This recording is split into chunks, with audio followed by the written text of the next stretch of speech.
fenómeno extraterrestre de nuestro mundo, con investigaciones exclusivas del equipo de Tercer Milenio. Encontrarás también en Gaia series sobre civilizaciones antiguas, misterios del universo y el despertar de la conciencia. Dirígete a gaia.com/Jaime Maussan y regístrate ya.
Queridos amigos, bienvenidos a su programa dominical Secretos Milenarios.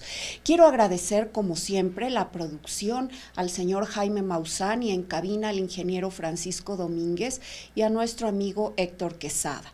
El programa del día de hoy, queridos amigos, se va a dedicar justamente a elevar nuestra voz en favor de la petición a las autoridades del Museo Nacional de Antropología de la Ciudad de México para que contribuyan a publicar el simbolismo del acervo museográfico que alberga el más grande museo de Latinoamérica y que contiene justamente ese acervo sobre culturas mesoamericanas.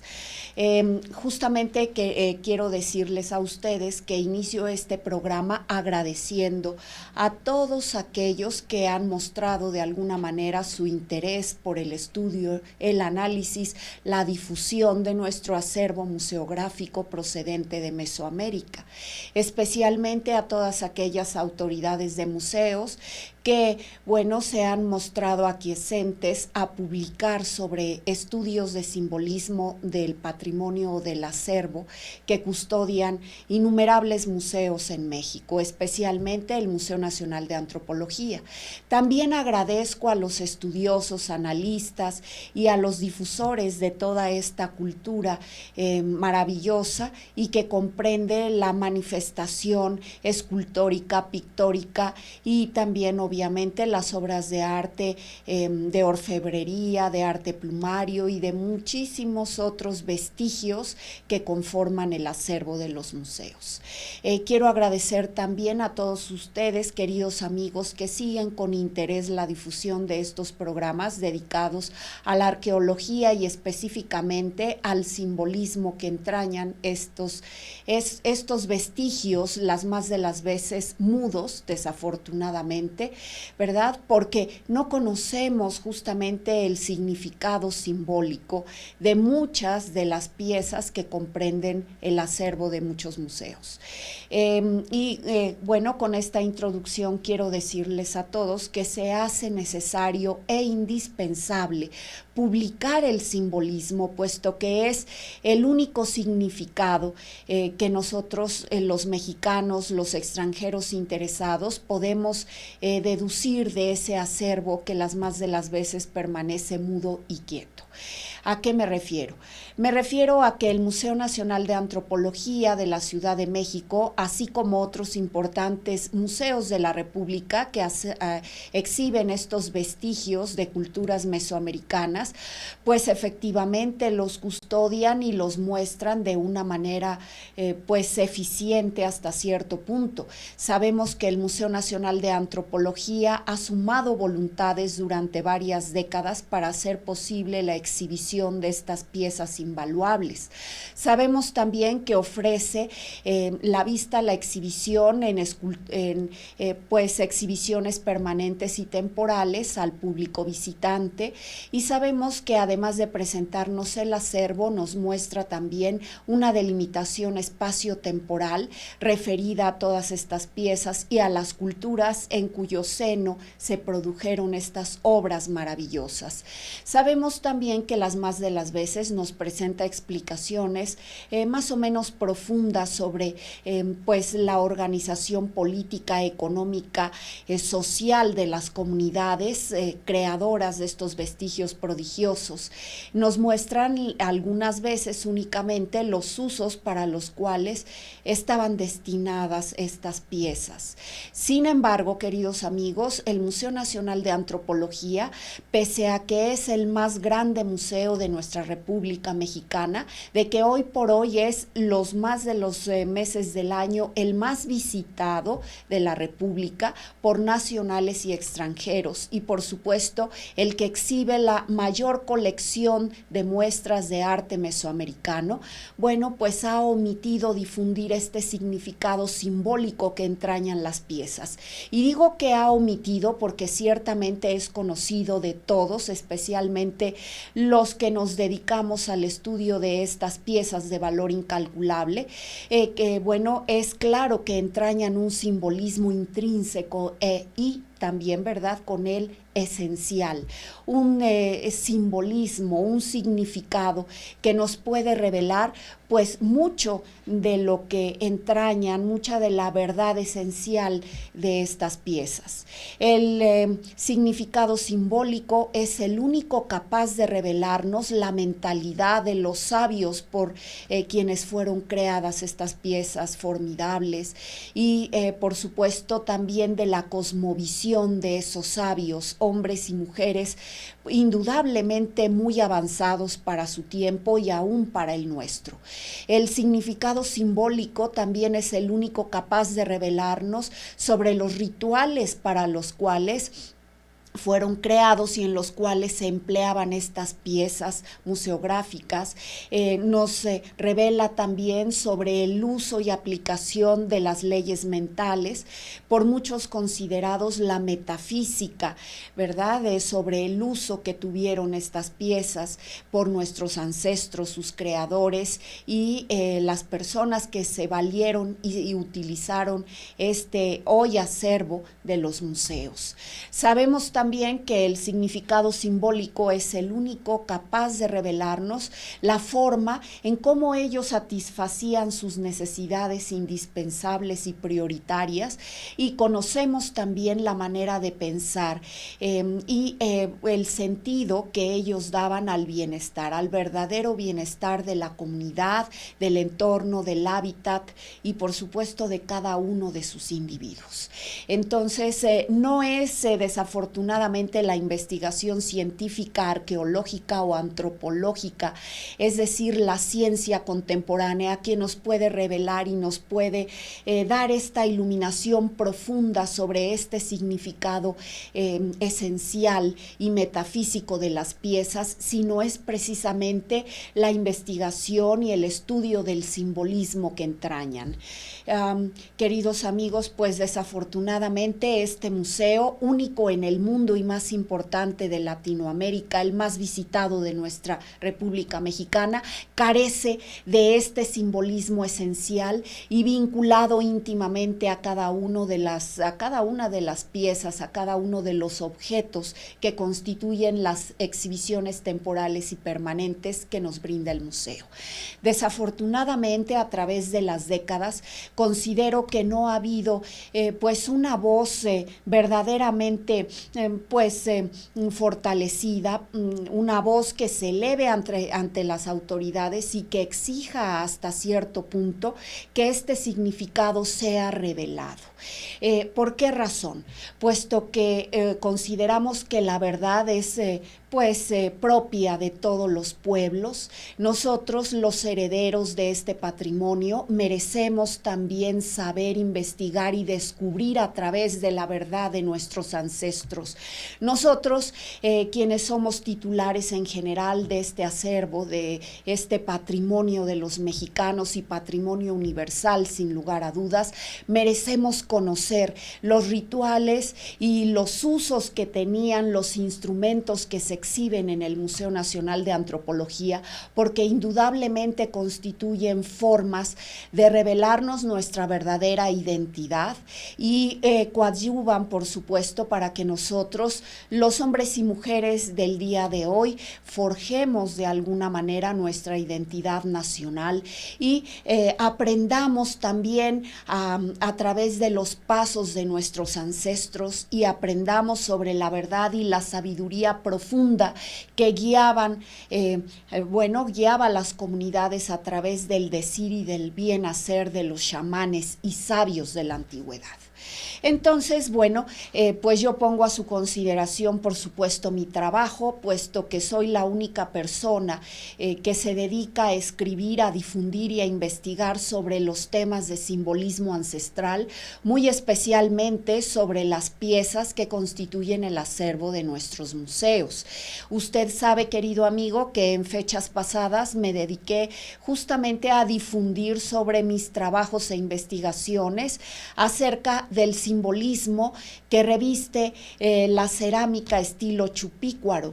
En mi libro, El simbolismo de la cerámica estilo chupícuaro, mismo que usted puede consultar a través del acervo electrónico de la Universidad Nacional Autónoma de México, podrá descubrir el significado verdadero e implícito a todas esas, a todos esos signos y figuras de geometría sagrada, querido amigo, que caracterizan de una manera tan singular, ¿verdad?, por así decirlo, a este tipo de cerámica. Publiqué la interpretación sobre el estilo que comprende todas las piezas exhibidas actualmente en el Museo Luis Mota Maciel, el Museo de Acámbaro, Guanajuato, y también di interpretación a muchas piezas de esta prodigiosa cultura que se encuentran diseminadas por el mundo.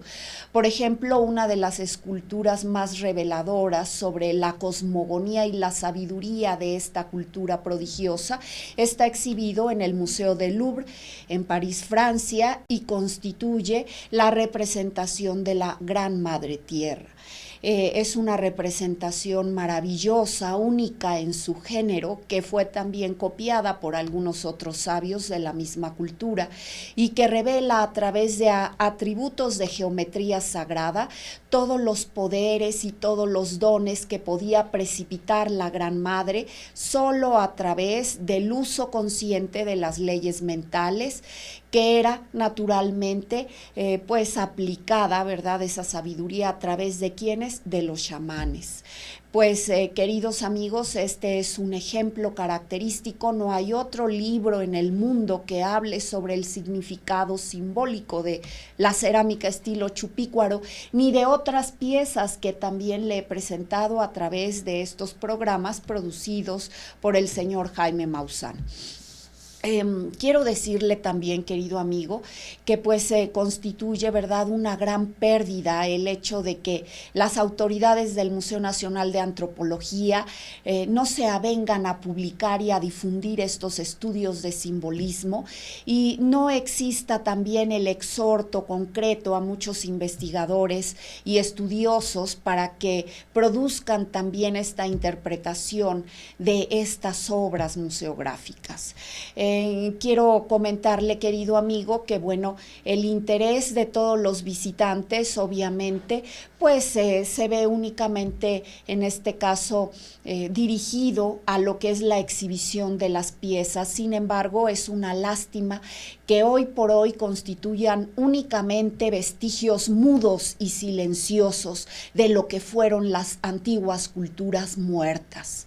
Y digo esto, querido amigo, porque si las autoridades se abocaran a difundir los estudios de simbolismo, difundir sobre la sabiduría prodigiosa que esconde cada pieza preciosa del acervo de los museos, nosotros entenderíamos y conoceríamos la verdad, y bueno, pues esto evidenciaría que esas culturas siguen vivas porque nosotros nos nutrimos y nos beneficiamos de las enseñanzas de los antiguos sabios y chamanes, que bueno, no es como nuestros ancestros, ¿verdad?, pues podrían todavía hablarnos, todavía guiarnos y pues expandir nuestra mente hacia horizontes no vislumbrados por la ciencia actual. Y esto únicamente puede hacerse a través del estudio del simbolismo.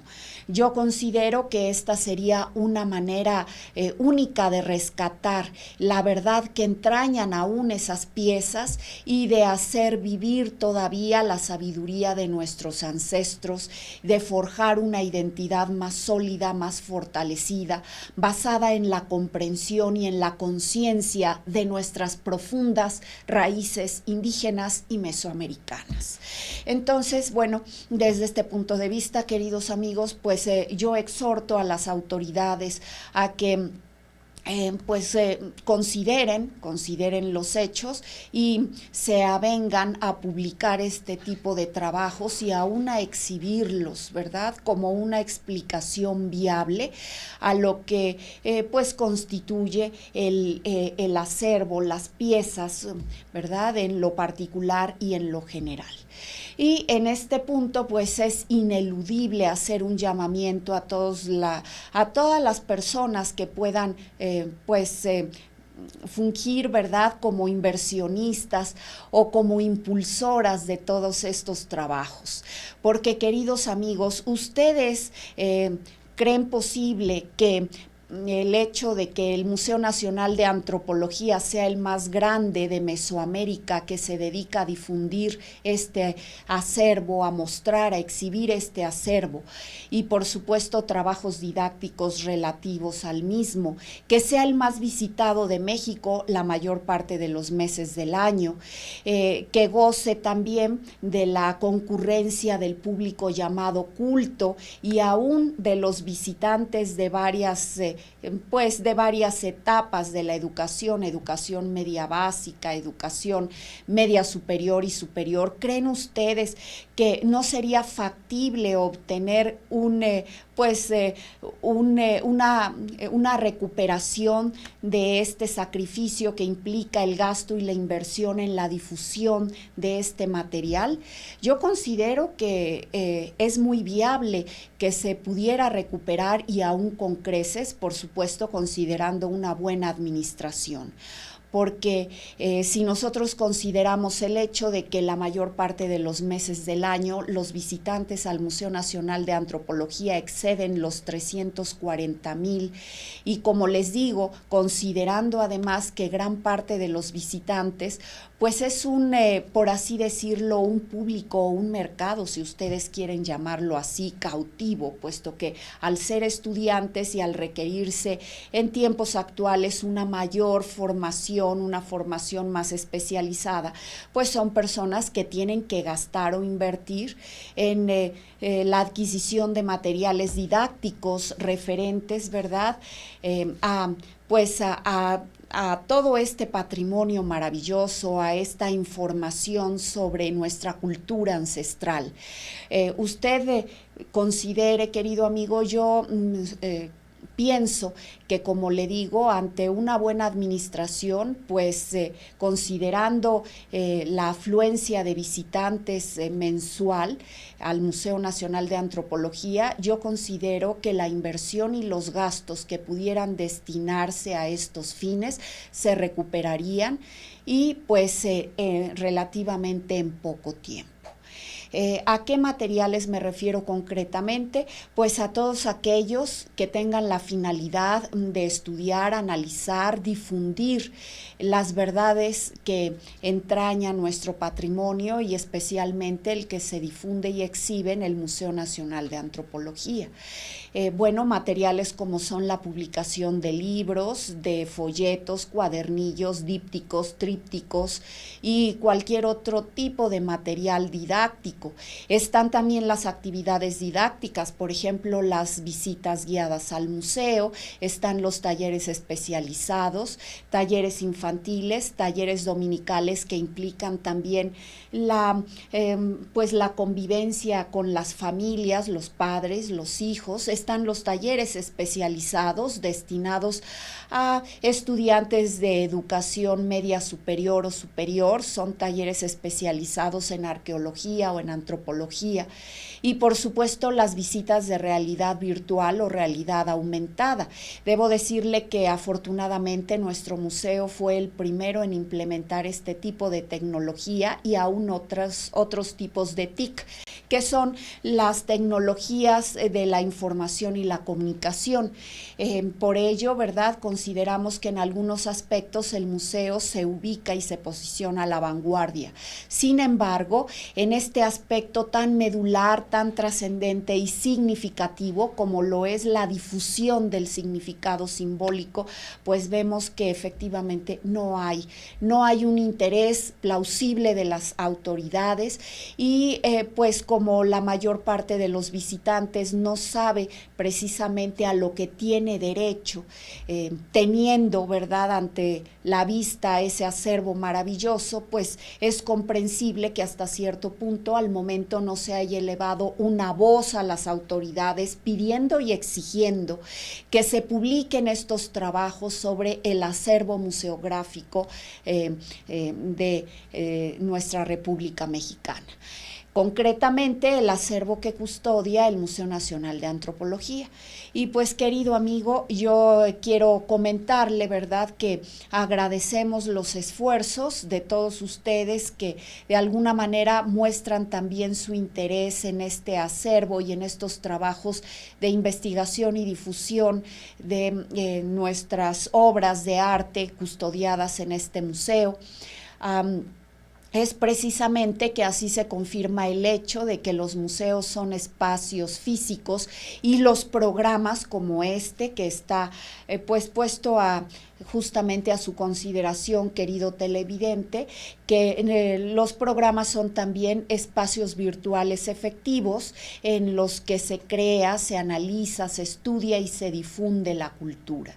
Y gracias a su interés, querido amigo, es por lo que nosotros podemos seguir adelante y es por lo que específicamente el acervo museográfico puede llegar a ser un vestigio viviente también de culturas existentes, en lugar de ser tristemente vestigios mudos de culturas muertas. Su interés puede hacer la diferencia, querido amigo. Puede usted apoyar esta propuesta a través de escribirme por email o escribirme justamente a este canal, ¿verdad?, para apoyar la propuesta ante las autoridades, apoyando la moción específica de que se difunda el significado real del acervo museográfico y que se difundan, por tanto, los estudios de simbolismo sobre las piezas que custodia nuestro Museo Nacional de Antropología.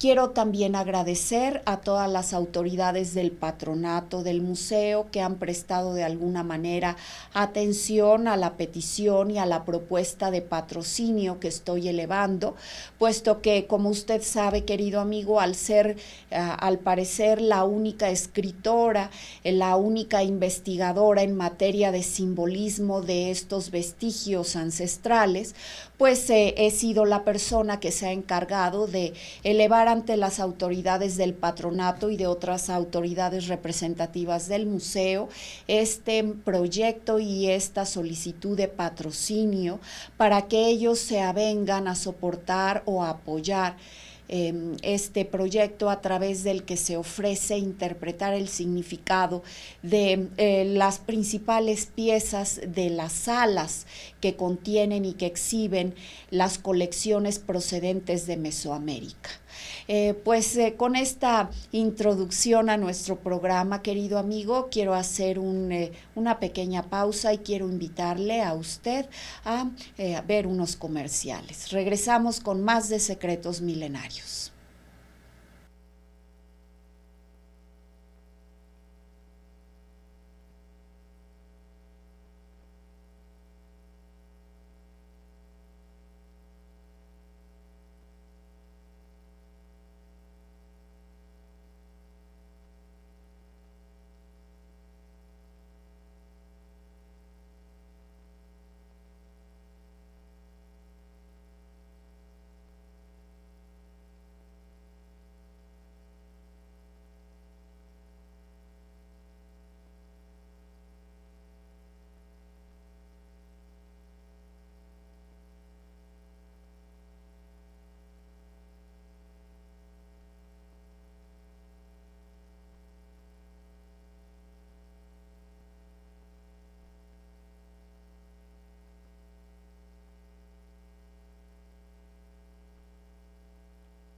Y estamos de vuelta en Secretos Milenarios.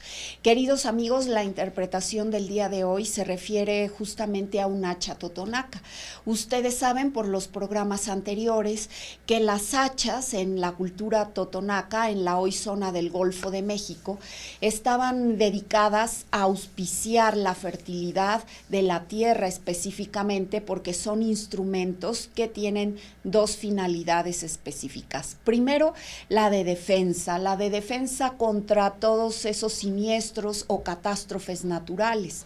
En programas anteriores les he comentado cómo nuestros ancestros podían cortar literalmente lo que fueran trombas y huracanes que, bueno, se acercaran demasiado a esas comunidades y con ellas, ¿verdad?, la posibilidad de que las cosechas, los cultivos se vieran completamente destruidos. Y es a través de estos rituales realizados por los chamanes que las hachas constituían instrumentos poderosos para deshacer esas amenazas que se cernían sobre las antiguas comunidades. Entonces, por una parte, ¿verdad?, son un símbolo de protección, es decir, son instrumentos de defensa en contra de esas catástrofes, y por otro lado son también instrumentos que ayudaban a cortar las nubes, literalmente. Cortar las nubes debe interpretarse como el hecho de que producían la precipitación de lluvia, pero no de cualquier lluvia, sino de lluvia fértil. Existe un fenómeno a través del cual la producción de truenos y relámpagos tiene el efecto de fertilizar el agua de las nubes.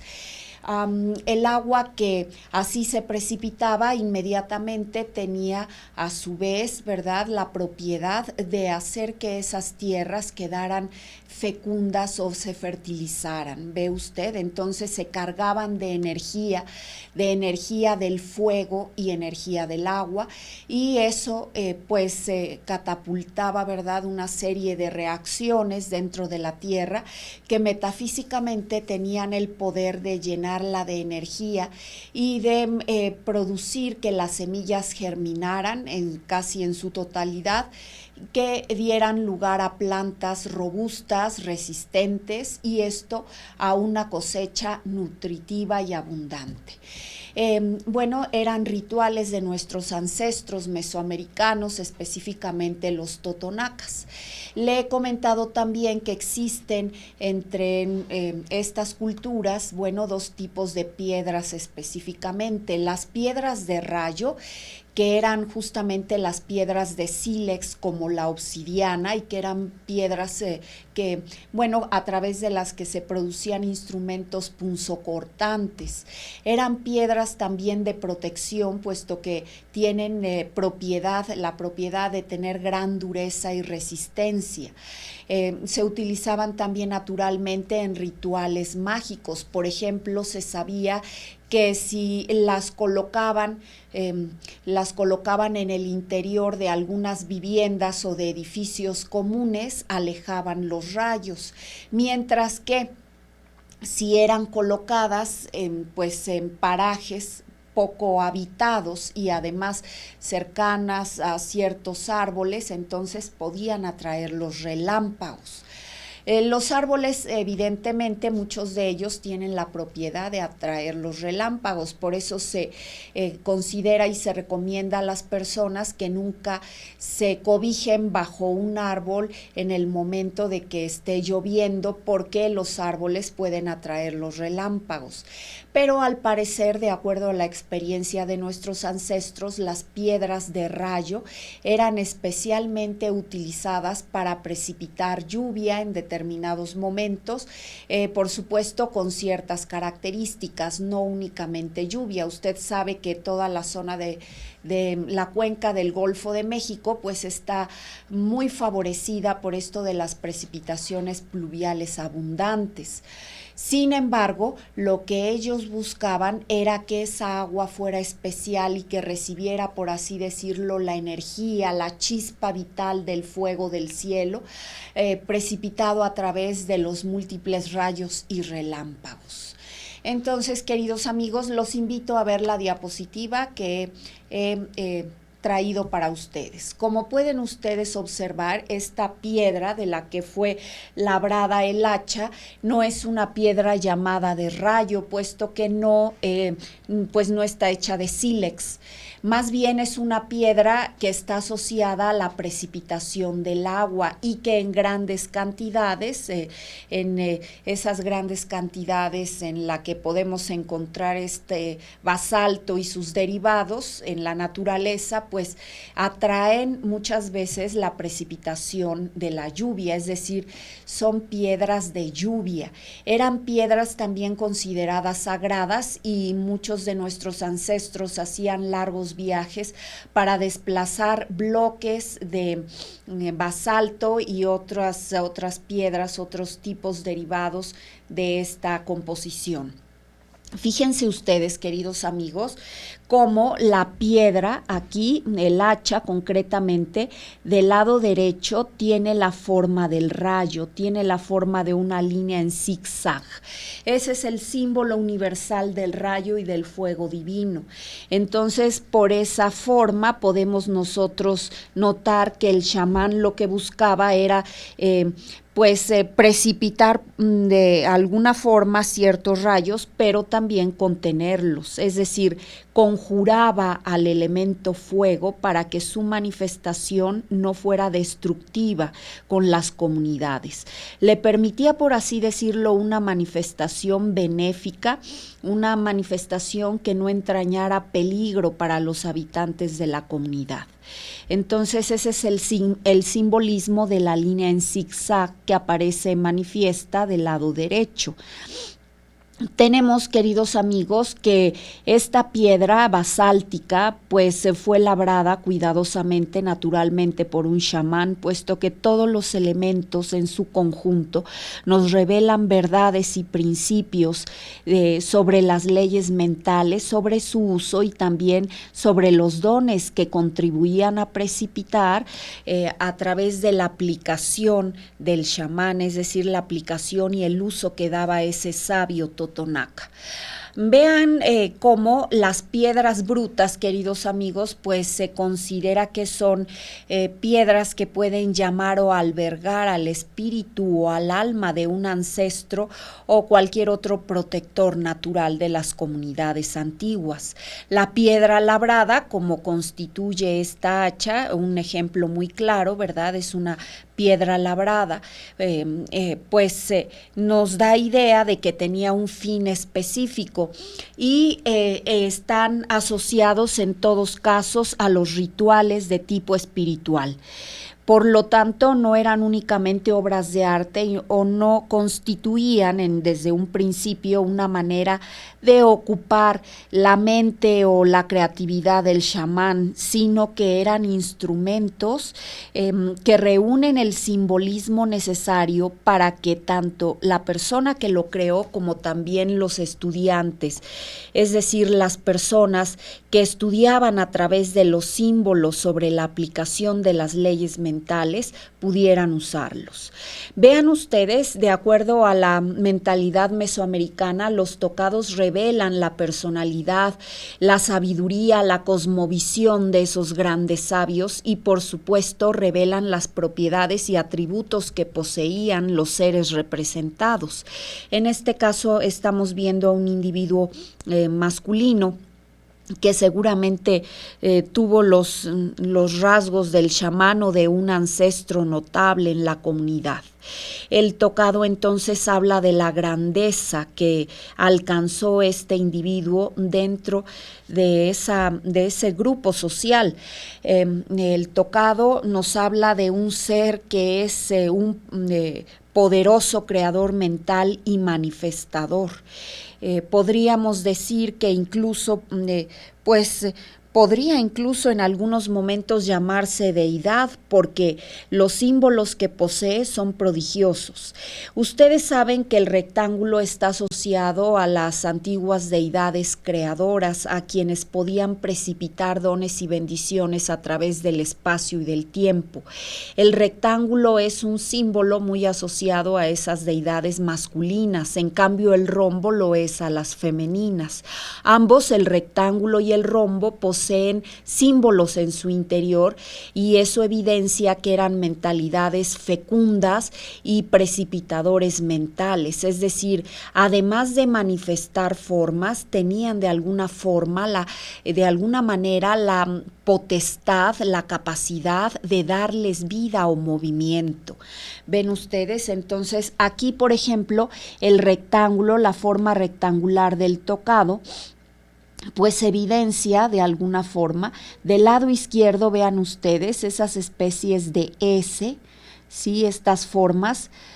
Son 4 formas. Esas S, si ustedes las asocian, podrían formar perfectamente 2 rectángulos. Es justo la forma que tienen los planos vinculados, los planos simultáneos en los cuales se desarrolla o se desenvuelve nuestra existencia, tanto a través de la vida como de la muerte. Entonces, estamos hablando de que es un Señor creador poderoso, que es en los planos. Recordemos además que el eje vertical es el símbolo por antonomasia del ser. Entonces hablamos de un precipitador que es el que es.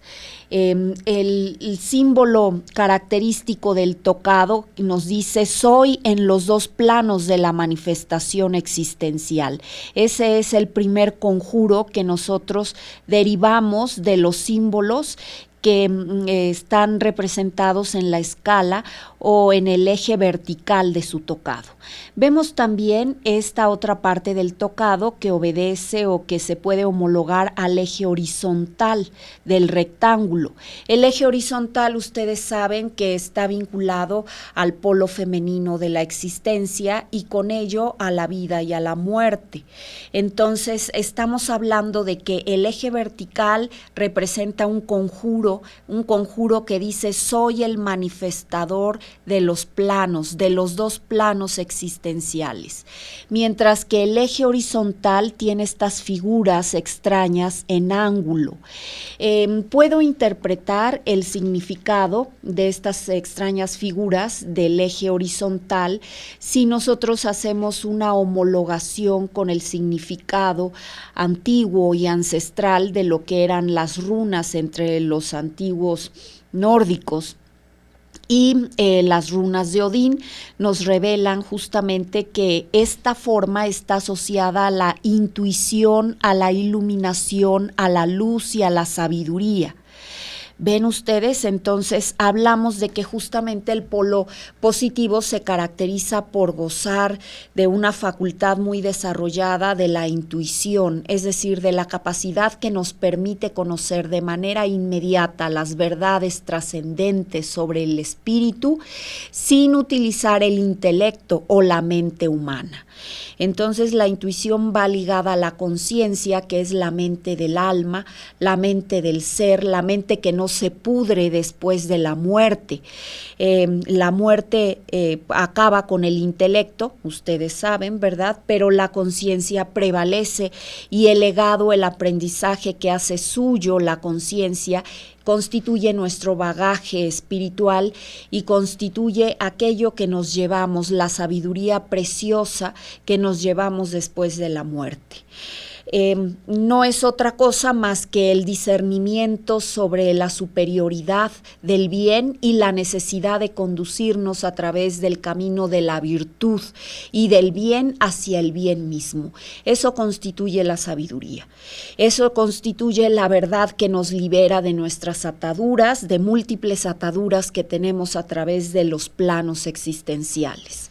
Aquí este poderoso manifestador, en cuyo tocado se lee: yo soy el creador y manifestador de los planos. Bueno, continúa ese decreto a través de este eje horizontal y nos dice: yo soy la luz, la sabiduría que guía esa manifestación. La manifestación que tiene de ser en ambos planos de la existencia, un creador y precipitador poderoso, pero aquí sabemos un creador precipitador de la luz. Aquí estas formas definen de una manera drástica esa orientación. No es cualquier creador precipitador, es uno en la luz en la luz del espíritu.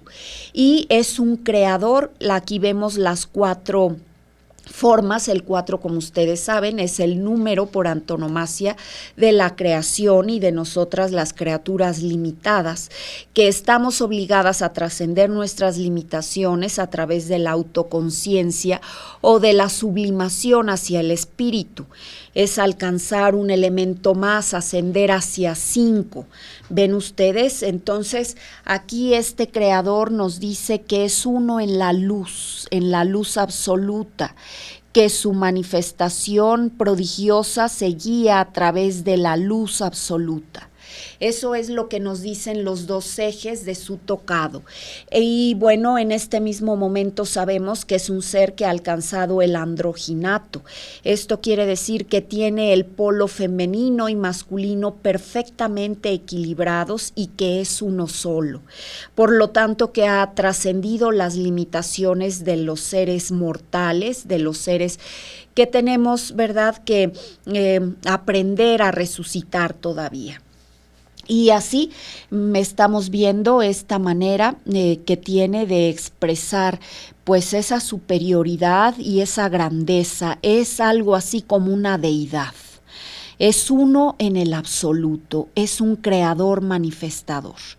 Pero ¿qué hay dentro de ese rectángulo prodigioso? Vean ustedes. Aquí vemos estos símbolos totonacas muy típicos de la cultura y muy asociados también a las cabecitas sonrientes que usted seguramente recordará, querido amigo, esas cabecitas enigmáticas muy propias de esta cultura. Muchos de esos símbolos que ostentan en los tocados o en la indumentaria, como por ejemplo las faldas que usaban, tienen estos símbolos. Al parecer es una especie de greca escalonada, pero que forma figuras cuadrangulares. Ve usted, es una serie, una especie de cenefa. En este símbolo no constituye una cenefa, sino solamente marca un rectángulo que en su interior alberga el vacío. Y en la parte de abajo tenemos un rectángulo complementario que forma entonces a 2 vacíos arriba y abajo. Esa es otra representación de los planos que subsisten, ¿verdad?, como la vida y la muerte, y ambos constituyen parte de nuestra existencia. Arriba de uno de estos rectángulos que alberga en su interior al vacío, vemos una pequeña circunferencia. No es una esfera, es una circunferencia. De acuerdo a mi interpretación y al simbolismo universal que entrañan las figuras geométricas que le he dado a conocer, la asociación del rectángulo con un vacío en su interior y que además es complementario de un rectángulo opuesto o inverso. Y de la circunferencia en la parte superior, aquí se trata de la representación del vacío de los planos a través de los ciclos. Es decir, al parecer, para este creador, este prodigioso creador precipitador mental, al parecer lo único que existe son los planos y los ciclos a través de los cuales surgimos las criaturas que debemos aprender y debemos alcanzar la autoconciencia. Al parecer toda la creación emerge de ambos planos y ambos planos están inmersos en su mente, ¿ve usted? Entonces es un poderosísimo Señor creador. Su mente es implícita a los planos de manifestación y a los ciclos en los cuales nosotras las criaturas emergemos de manera infinita y nos guiamos a través de esos ciclos para regir, por así decirlo, nuestra vida, nuestra muerte y todo lo característico que debemos experimentar a través de una y de otra hasta hacernos autoconscientes en la luz. Es entonces lo que lo que expresa su mente, los planos y los ciclos. Su mente es entonces inmersa al espacio y al tiempo de manifestación. Infinitas son las criaturas que surgen de su mente a través de los ciclos. Infinitas son las generaciones que nacen, crecen, evolucionan y se destruyen también en su mente. Y él parece ser o estar implícito como observador, como un atento padre que observa el eterno fluir, el eterno surgir y resurgir de tantos millones de criaturas, y bueno, también el retorno que deben tener para hacerse autoconscientes en uno mismo. Aquí son dos símbolos que nos hacen alusión a lo mismo, a los dos planos, arriba y abajo, y al parecer es un guía mental, es una deidad poderosísima. Pocas veces he estudiado y he deducido este simbolismo prodigioso. Fíjese usted la profunda analogía que tiene con la forma de pensar de los antiguos hinduistas. Ve usted, de los hindúes antiguos, la idea, ¿verdad?, que homologan a sus deidades al hecho de que son creadores mentales y que tienen también jerarquías, categorías, y que, bueno, su poder se basa al parecer en su grandeza mental y en el dominio que tienen, sí, pero a través de hacerse uno en el absoluto. Entonces esta es una deidad del espacio y del tiempo, es una deidad que rige la manifestación en los planos a través de ciclos. Debió ser un hacha entonces utilizada para regular los ciclos, para normalizarlos, para conjurar los elementos nefastos o catastróficos, evitar entonces que la tragedia y el drama se cerniera sobre las antiguas comunidades, a través de invocar a esta esencia prodigiosa. No me cabe en la cabeza cómo este sabio pudo prodigar la existencia de una deidad que fuera implícita al espacio y al tiempo, un creador de creadores. Por lo general, el significado de los símbolos mesoamericanos se refiere al dominio que tienen las deidades o los chamanes sobre los elementos para propiciar el bienestar de las comunidades y de sus hábitats.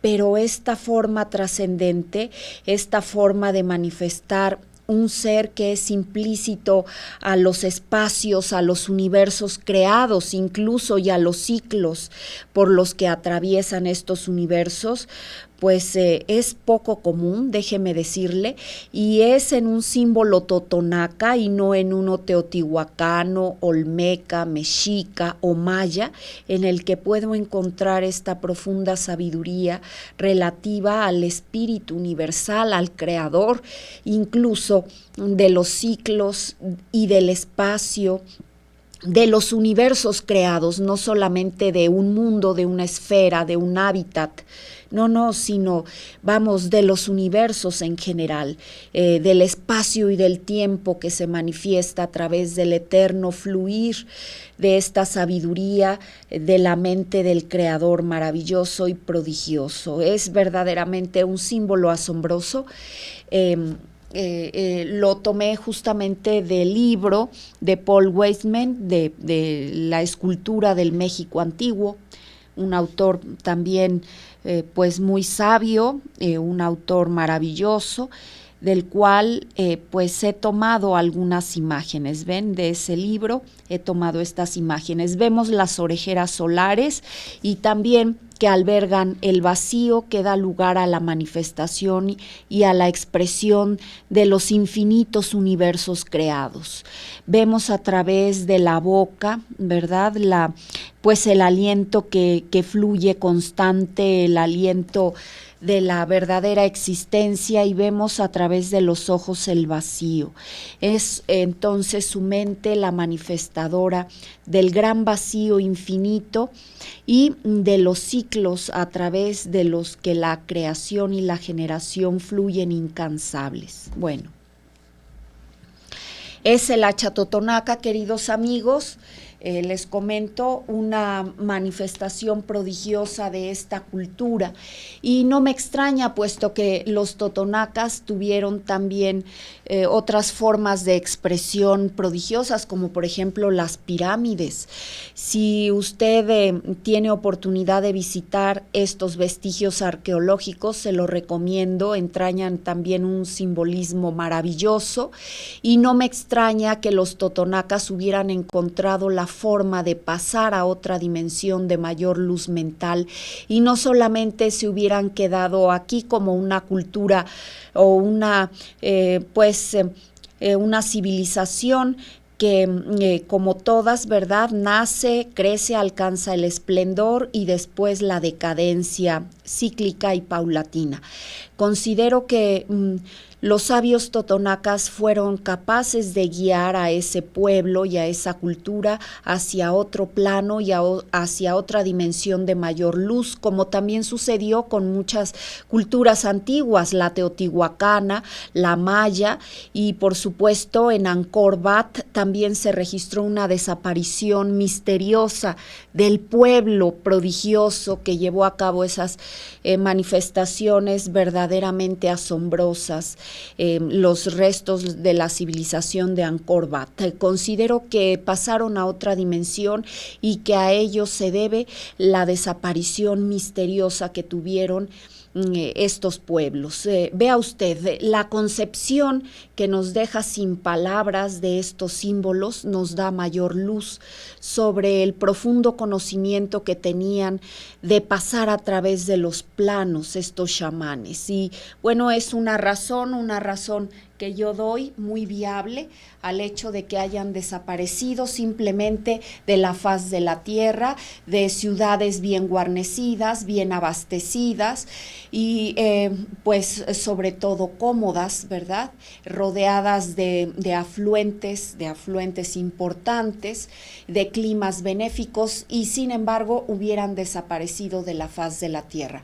Considero que encontraron el paso a una dimensión de mayor luz mental, dados los vestigios prodigiosos que fueron capaces de dejarnos, ¿verdad?, dado el acervo inefable que poseemos ahora de esas culturas que pueden seguir viviendo si se revelara el significado simbólico de estas muestras prodigiosas de nuestros ancestros, de nuestros antepasados mesoamericanos.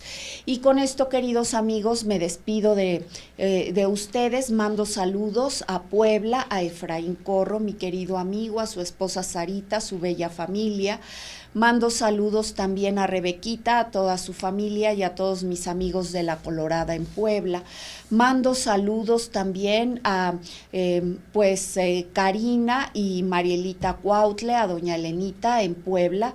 Mando también saludos a mi amigo Ricardo Turrent de las Tuxtlas, Veracruz. Mando saludos a todos mis amigos de la Universidad de las Américas, a mis alumnos, a mis compañeros maestros y especialmente, queridos amigos, a ustedes que nos ven en otros estados o países del mundo y que me escriben pidiendo la interpretación de una escultura en especial. Me despido de todos ustedes, no sin antes desearles que sean felices.